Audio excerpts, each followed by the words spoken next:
మన ఆచారాలు, సంస్కృతి, సాంప్రదాయాలకు స్వాగతం. అసలు చందనోత్సవం ఎందుకు జరుపుకుంటారో ఈ వీడియోలో మనం తెలుసుకుందాం. ప్రస్తుత విషయం చందనోత్సవం. స్వామివారి చందనోత్సవం గురించి చెప్పుకునే ముందు స్వామి ఇక్కడ వెలసిన వైనం ఎలా ఉందో, ఆ వెలసిన వైనాన్ని ఇక్కడ జరిగే చందనోత్సవానికి సంబంధం ఏంటో చూద్దాం. హిరణ్యకశిపుడు కుమారుడు ప్రహ్లాదుడు పరమ విష్ణు భక్తుడు. అయితే హరిద్వేషి అయిన హిరణ్యకశిపుడు ఇది నచ్చకపోవడంతో కుమారుణ్ణి విష్ణు భక్తుడి నుంచి మళ్లించడానికి ఎన్నో ప్రయత్నాలు చేయడం, ఆ ప్రయత్నాలు ఫలించపోవడంగా ఎన్నో శిక్షలు విధించడం, ఆ భయంకరమైన శిక్షల నుంచి విష్ణుమూర్తి ప్రహ్లాదుణ్ణి రక్షించడం, చివరికి శ్రీమన్నారాయణుడు నర మృగ శరీరంతో నారసింహునిగా వచ్చి హిరణ్యకశిపుడిని సంహరించడం పురాణ కథనాల్లో చదువుకున్నాం. అలా హిరణ్యకశిపుడు ప్రహ్లాదుణ్ణి శిక్షించే సందర్భాల్లో ఒకనాడు ప్రహ్లాదుణ్ణి ఎత్తైన కొండ శిఖరం నుంచి లోయలోకి పడేయాలని హిరణ్యకశిపుడు ఆజ్ఞాపించాడు. అతడిని ఆజ్ఞని పాటిస్తూ భటులు ప్రహ్లాదుడిని ఒక కొండపై నుంచి క్రిందికి తోసేశారు. అప్పుడు ప్రహ్లాదుడు శ్రీహరిని ప్రార్థించగా ఆ నారాయణుడే స్వయంగా వైకుంఠం నుంచి గరుడ వాహనంపై అత్యంత వేగంగా వచ్చాడు. భక్తుడిని రక్షించాలని ఆత్రంతో ఇంకా వేగంగా వెళ్ళమని గరుత్మంతుడికి చెప్పాడు స్వామి. కానీ గరుత్మంతుడు ఇంకా వేగంగా ఎగరలేక అలిసిపోయాడు. అప్పుడు తన బొటనవ్రేలు నోటిలో పెట్టి గరుత్మంతుడికి అమృతపానం చేస్తూ మరో చేత్తో జారిపోతున్న పట్టు పీతాంబరాలను పట్టుకుని వస్తూ అప్పటికే వేగం సరిపోక సింహగిరిపై అమాంతం దూకాడు. దాంతో స్వామి వేగానికి రెండు పాదాలు పాతాళంలో కూరికిపోయాయి. వెంటనే పైకి వచ్చి ప్రహ్లాదుణ్ణి రక్షించాడు శ్రీమన్నారాయణుడు. ఆ తరువాత కొంతకాలానికి హిరణ్యకశిపుని సంహారం జరిగింది. రాక్షస సంహారం తరువాత కూడా స్వామి తన ఉగ్రతనం వదలక సంచరిస్తూ ఈ సింహగిరి కొండల మీదకి వచ్చి ప్రకృతి అందానికి పరవశుడై ఇక్కడ సేద తీరుతుండగా స్వామి క్రోధాన్ని చల్లార్చడానికి దేవతలందరూ ప్రయత్నించిన స్వామివారు మాత్రం శాంతించలేదు. అప్పుడు ప్రహ్లాదుడు వచ్చి స్వామి దుష్ట సంహారం అయిపోయినా కూడా మీరు శాంతించకుండా అలాగే ఎందుకు సంచరిస్తున్నారు? ఇప్పుడు స్వామి చూసావా, నా కర్తవ్యాన్ని మర్చి సంచరిస్తున్నాను. నా కర్తవ్యాన్ని గుర్తు చేసినందుకు నీకు వరం ఇస్తాను. ఏం కావాలో కోరుకో అన్నాడు. అప్పుడు ప్రహ్లాదుడు స్వామి, నేను మీ అనేక అవతారాల గురించి విన్నాను. అలాగే నా పినతండ్రి అయిన హిరణ్యకశిపుణ్ణి సంహరించడానికి మీరు ఆది వరాహ అవతారంలోకి వచ్చారని విన్నాను. ఆ అవతారంలో నాకు దర్శన భాగ్యం కల్పించండి అని అడిగాడు. అప్పుడు ఉగ్ర రూపంలో ఉన్న నరసింహస్వామి వరాహ అవతారం ఘట్టాన్ని గుర్తు చేసుకుని సింహగిరికి ఎగిరి ఆది వరాహ నరసింహ అవతారంలో ప్రహ్లాదుడికి దర్శనమిచ్చాడు. ముక్కోటి దేవతలు ప్రహ్లాద, స్వామిని శాంతింపచేయమంటే వరాహ నరసింహ అవతారంలోకి తెప్పించావేంటయ్యా? ఈయన కూడా మహా ఉగ్రంగా ఉన్నాడు. ఇప్పుడు ఈయనను శాంతింపజేయడం ఎలా? అప్పుడు అక్కడే ఉన్న బ్రహ్మకుమారుడు భృగు మహర్షి సలహా మీద వరాహ నరసింహ అవతారంలో ఉన్న స్వామిని చందనాభిషక్తుణ్ణి చేసి శాంతింపచేస్తాడు ప్రహ్లాదుడు. ఆ రోజు వైశాఖ శుద్ధ తదియ అక్షయ తృతీయ. అలా అక్షయ తృతీయ నాడు స్వామిని చందనాభిషక్తుణ్ణి చేసి శాంతింపచేయడం వలన అది సాంప్రదాయంగా చందనోత్సవంగా ఇప్పటికీ కూడా కొనసాగుతుంది. ఈ కథనం ఇలా ఉంటే, శ్రీ మహావిష్ణువు వరాహావతారంలో హిరణ్యకశిపుణ్ణి సంహరించిన తరువాత అవతారాన్ని చాలించే సమయంలో వెలుగంటూనే తన భక్తుణ్ణి రక్షించే ఆత్రంలో పూర్తిగా ముందు రూపాన్ని వదలకుండానే దాంతోపాటు నరసింహ రూపాన్ని కూడా ధరించి వరాహ నరసింహుడినిగా అవతరించాడని ఒక కథనం ఉంది. అలా ఆ కొండ మీదే పర్ణశాలలు నిర్మించి స్వామిని ప్రతిష్ఠించి పూజలు నిర్వహించేవాడు ప్రహ్లాదుడు. కొంతకాలానికి ప్రహ్లాదుని అనంతరం అతడు నిర్మించిన ఆలయం శిథిలమై విగ్రహ రూపంలో స్వామివారు ఆ కొండ మీదే ఒక పుట్టలో చేరారు. ఇది కృతయుగం నాటి ఘటనలు. తరువాత త్రేతాయుగంలో భరత భూమిని పరిపాలిస్తున్న చంద్రవంశీయుడు పురూరవ చక్రవర్తి తన ప్రేయసి ఊర్వశితో కలిసి ఆకాశంలో విహారం చేస్తూ సింహగిరి పరిసరాలకు రాగానే వారి పుష్పక విమానం నిలిచిపోయింది. ఎందుకిలా జరిగిందో విషయం తెలియక పురూరవుడు దిగులు చెందాడు. ఏం జరిగిందా అన్న ఆలోచనలో పడిపోయాడు.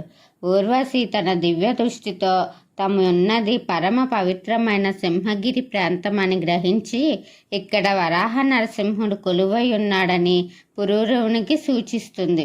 పురూరవుడు స్వామి కోసం వెతుకులాటలో 3 రోజులు గడుపుతాడు. అంతకీ స్వామి కానరాకపోవడంతో ప్రాయోపవేశానికి సిద్ధమవుతాడు.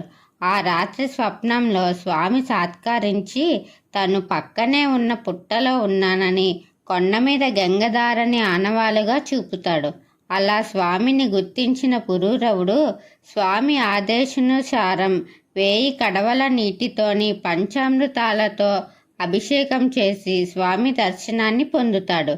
తన తపస్సు కారణంగాను తన క్రోధం కారణంగాను ఏర్పడిన వేడిని చల్లార్చడం కోసం తనని ఎప్పుడూ చందనపు పూతలతోనే ఉంచాలని, తనని ఏ పుట్టలో నుంచి తీశారో ఆ పుట్టమన్నుకు సరిపడా చందనాన్ని తనకి పూత పుయ్యాలని పురూరవునికి స్వామివారు చెప్పారు. ఆ విధంగానే పురూరవుడు స్వామికి చందనపు పూతలను సమర్పించి పురాణ కథనం. అలా సమర్పించిన రోజు అక్షయ తృతీయ. ఆనాటి నుండి అక్షయ తృతీయ నాడు మాత్రమే స్వామివారి నిజరూప దర్శనం చేయాలని పురూరవుడు శాసనం చేసినట్టుగా తెలుస్తుంది. ఆనాటి నుంచి నేటి వరకు స్వామివారికి చందనపు పూతలు జరుగుతూనే ఉన్నాయి. పురూరవ చక్రవర్తి కాలంలో స్వామి ఆనతి మీద ఏర్పడిన చందనపు పూత నేటికి చందనోత్సవంగా రూపుదిద్దుకుంది. క్షేత్ర మహాత్మ్యంలో పురూరవుడు స్వామిని పుట్ట నుంచి తీసి ప్రతిష్ఠించినట్టు కనపడుతున్న స్థానికంగా మరో జానపద కథ కూడా ప్రచారంలో ఉంది. స్వామివారు చాలా కాలం పాటు ఎటువంటి చందనపు పూతలు లేకుండానే అనేక మందికి దర్శనమిచ్చారని, పురూరవునికి కంటే ముందే దుగ్గన అనే బోయపల్లికి చెందిన వ్యక్తి స్వామిని దర్శించారని స్థానికంగా ఒక కథ ప్రచారంలో ఉంది. సింహాచలం సమీపంలోని బోయపల్లికి చెందిన దుగ్గన అనే బోయవాడొకడు వ్యవసాయం చేస్తూ కొర్రలు పండించేవాడు. అప్పన్నస్వామి వరాహ అవతారంలో సంచరిస్తూ కొర్రలు తిని ఆ రుచికి అలవాటు పడ్డాడు. అలా దుగ్గన వ్యవసాయం చేస్తున్న కొర్రలు తింటుండేవాడు వరాహస్వామి. ఇది గమనించిన దుగ్గన ఏదో జంతువు పంట పాడు చేస్తుందని తలచి మాటు వేశాడు. ఆ వరాహాన్ని కనిపెట్టాడు. దాంతో తన పంటను పాడు చేస్తున్న వరాహం రొమ్ము మీద బల్లెంతో పొడిచాడు. ఆ దెబ్బకు రక్తం కారుతున్న వరాహం పుట్టలోకి జారిపడింది. ఎక్కడైనా పాములు పుట్టలోకి వెళతాయి కానీ వరాహం పుట్టలోకి వెళ్ళడమేంటి అని ఆశ్చర్యపడిన దుగ్గన పుట్టని తవ్వి చూడగా రక్తం కారుతున్న వరాహ నరసింహుడు కనిపించాడు.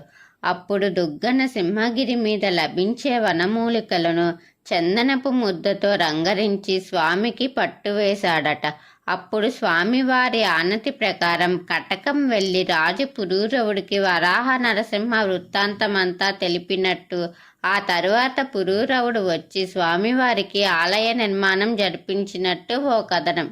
ఇక ప్రతి సంవత్సరం వైశాఖ శుద్ధ తదియ నాడు అశేష భక్త జనల కోలాహలం మధ్య వేద మంత్రాల ఘోషలో అత్యంత వైభవంగా జరుగుతుంది చందనోత్సవం. ఆ చందనోత్సవం ప్రక్రియ ఎలా జరుగుతుందంటే, తెల్లవారితే వైశాఖ శుద్ధ తదియ అంటే అక్షయ తృతీయ అనగా అర్చక స్వాములు పండితులు వేద మంత్రోచ్చారణ చేస్తుండగా, నాగస్వర మేళ తాళాల విన్నుతుండగా స్వామిని సుప్రభాత సేవలో మేల్కొలుపుతారు. నిత్యార్చనాలు పూర్తయిన తరువాత బంగారు వెండి బొరిగెలతో స్వామి మీద ఉన్న చందనాన్ని తీస్తారు. అలా చందనమంతా తీసిన తరువాత నిజ రూపంలోకి వచ్చిన స్వామివారికి శిరస్సున ఛాతీ పైన చలువ చందనాన్ని ముద్దలు పెడతారు. సాంప్రదాయ ప్రకారం అర్చకులు, ఆలయ అధికారులు, ధర్మకర్తలు అయిన పూసపాటి వంశీయులకి తొలి దర్శనం భాగ్యం కలిగిస్తారు. ఆ తరువాత ప్రముఖులతో పాటు సాధారణ భక్తులకి కుడి ఏకకాలంలో దర్శనం భాగ్యం కలిగిస్తారు. ఆ రోజు రాత్రి 9 గంటల వరకు నిజరూప దర్శనం లభిస్తుంది భక్తులకు. ఆ తర్వాత గంగధార నుండి శ్రీ వైష్ణవ స్వాములు 1000 కడవలతో తీసుకువచ్చిన జలములో అర్చకులు స్వామివారిని అభిషేకిస్తారు. వీటితో పాటు పంచామృత అభిషేకం కూడా జరుగుతుంది. అభిషేకార్చన ముగిశాక స్వామివారికి తొలి విడతగా 3 మునగల శ్రీగంధాన్ని సమర్పించడంతో చందనయాత్ర ముగుస్తుంది. ఆ తర్వాత మళ్ళీ 3 విడతలుగా చందన సమర్పణ జరుగుతుంది. ఇక స్వామివారికి సమర్పించే చందనాన్ని సేకరించడంలో కూడా ప్రత్యేక ప్రక్రియ ఉంటుంది. తమిళనాడు రాష్ట్రం నుంచి ఎంపిక చేసిన మంచి గంధపు చెక్కలను కొనుగోలు చేసుకొస్తారు. ఇరు రాష్ట్రాల అటవీ శాఖ అనుమతులతో చెక్కలు దేవాలయానికి తీసుకువచ్చి ముందుగా తూకం వేసి అధికారులు భాండాగారంలో భద్రపరుస్తారు. ప్రతి సంవత్సరం 150 కేజీల శ్రీగంధపు చెక్కలు లక్షలాది రూపాయలు వెచ్చించి కొంటారు. 32 సంఖ్యకు నరసింహస్వామికి అవినాభావ సంబంధం ఉన్నట్టుగా చెప్తారు పెద్దలు. నరసింహస్వామి అవతారాలు 32. నరసింహస్వామి మూల మంత్రంలోని అక్షరాలు 32. ఈ ప్రామాణికంలోనే తొలి విడత చందన సమర్పణకు 32 కేజీల చెక్కలను అరగదీసి సుమారు 125 కేజీల గంధాన్ని అరగదీస్తారు. బేడా మండపంలో ప్రత్యేకంగా ఏర్పాటు చేసిన సానల మీద ఉద్యోగులు గంధాన్ని అరగదీస్తారు. 4 రోజుల పాటు జరిగే ఈ ప్రక్రియలో ఏ రోజుకు ఆ రోజు అరగదీసిన గంధాన్ని తూకం వేసి అర్చకులు భండాగారంతో భద్రపరుస్తారు. చందనయాత్ర ముందు రోజు గంధంతో సుగంధ ద్రవ్యాలు కలుపుతారు. పూర్వం బోయవాడు అయిన దుగ్గన స్వామి గాయానికి పూసి గంధంలో ఏవైతే సుగంధ ద్రవ్యాలు వనమూలికలు వాడాడో నేటికి కూడా అవే సుగంధ ద్రవ్యాలు కలపడం విశేషమైన విషయం. ఇలా అక్షయ తదియతో పాటు వైశాఖ, జ్యేష్ఠ, ఆషాఢ పూర్ణిమలతో కలుపుకుని 4 విడతలుగా 12 మణుగుల శ్రీగంధాన్ని అంటే సుమారు 500 కేజీల శ్రీగంధాన్ని స్వామి మీద పూతగా వేస్తారు. ఇక స్వామి మీద నుండి తీసిన ఈ శ్రీచందనం కోసం ఎంతో ఆరాట పడతారు భక్తులు. రాష్ట్రంలోని ప్రముఖులందరికీ ఈ చందన ప్రసాదాన్ని మర్యాదపూర్వకంగా అందజేయడంతో పాటు 10 గ్రాముల చొప్పున చందనం ప్రసాదం ముఖంపై పెట్టుకుని కొంత నీటిలో కలిపి తీర్థంగా సేవిస్తే దీర్ఘ రోగాలు తగ్గుతాయని భక్తుల నమ్మకం. ఇక చందనోత్సవం మరో సాంప్రదాయం. ఆలయంలో గో సంపదను పెంచడం కోసం కోడె దూడలను ఈ దేవస్థానానికి ఉచితంగా సమర్పిస్తారు. స్వామివారి మొక్కుని ఆవు దూడలను తీసుకొచ్చి స్వామివారి సమర్పించి అక్కడే వదిలేస్తారు. ఇది చందనోత్సవం చరిత్ర, మన ఆచారాలు, సంస్కృతి, సాంప్రదాయాలు. వీటి మీద మీకు ఆసక్తిగా ఉంటే నా ఛానల్ని సబ్స్క్రైబ్ చేసి అలాగే పక్కనే ఉన్న బెల్ ఐకాన్ క్లిక్ చేయండి. నా వీడియోస్ని మీరు ఆదరించి లైక్, షేర్, కమెంట్ చేయండి. ఓం శ్రీమాత్రే నమః.